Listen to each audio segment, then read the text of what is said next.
Welcome back to Askewed Reviews. Today we are doing the fifth movie in a franchise, and it is the 2022 horror mystery slasher film Scream. As for the trivia question for today, who is Sydney married to in this film?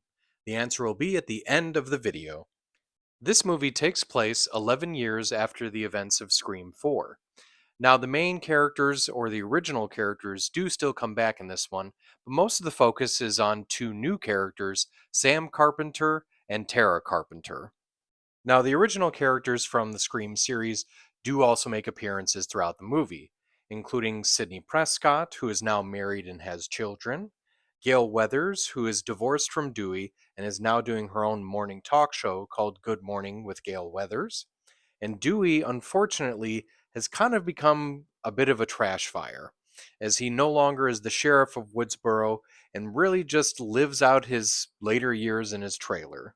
Judy Hicks is back, and now she is the sheriff of Woodsboro, and the rest of the supporting cast is filled out by people who happen to be part of Sam and Tara's lives. And of course, we can't have another Scream movie without yet again another Ghostface killer. One unfortunate big change for this Scream movie is Wes Craven is not the director. He unfortunately passed away before this movie was created. They actually brought in two directors for this one, Matt Bettinelli-Olpin and Tyler Gillette, which I think both of them did a very admirable job of jumping into the seat that was currently filled by Wes Craven. Another big change for this Scream movie is it was not made by Dimension Films, but instead Spyglass Media Group. One thing that didn't change is it does take place in Woodsboro. In fact, the first, fourth, and this movie are the only three to take place in Woodsboro so far. There are also some very familiar voices throughout this movie as well. Drew Barrymore, who plays Casey in the first Scream movie, is the voice of the principal at Woodsboro High School in this movie. Also, Matthew Lillard, Jamie Kennedy, and Henry Winkler from the first Scream movie are random background voices, and Adam Brody from the fourth Scream movie is also a background voice. Heather Matarazzo comes back to reprise her role of Martha Meeks from Scream 3, and even Skeet Ulrich comes back as Billy Loomis, although in hallucination form, which in my opinion is very odd, as how would anyone know what he looks like at that age, but sure, we can go with that. A fun trope that they bring back for this movie is another Stab sequel, Stab 8, which is supposedly being directed by Rian Johnson. The funny part of that is that Rian Johnson has stated that he will never direct a horror movie.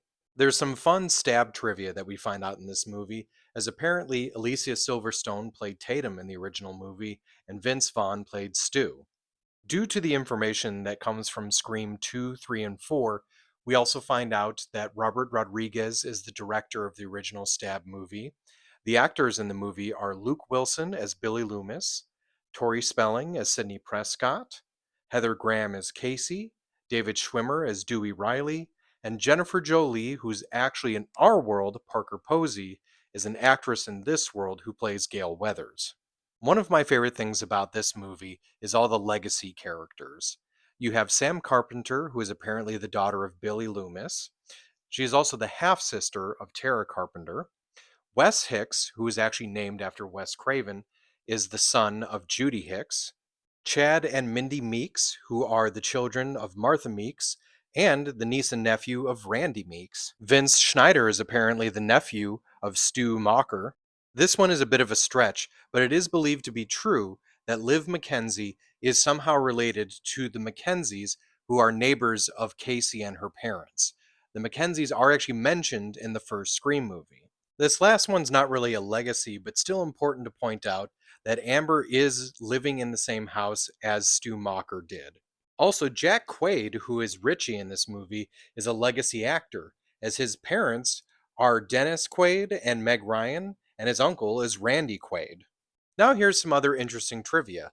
Apparently during an interview, David Arquette was asked what actors should be brought in to die at the beginning of this film. He jokingly said it should be Logan and Jake Paul.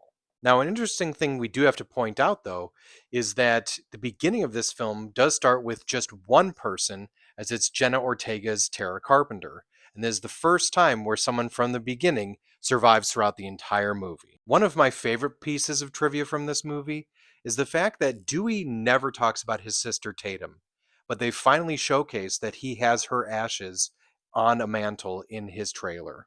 Something that is very briefly shown in the first movie, but definitely seen here in this one, is that Sydney does in fact, or at least did, live on Elm Street, and this is definitely a reference to Wes Craven's Nightmare on Elm Street.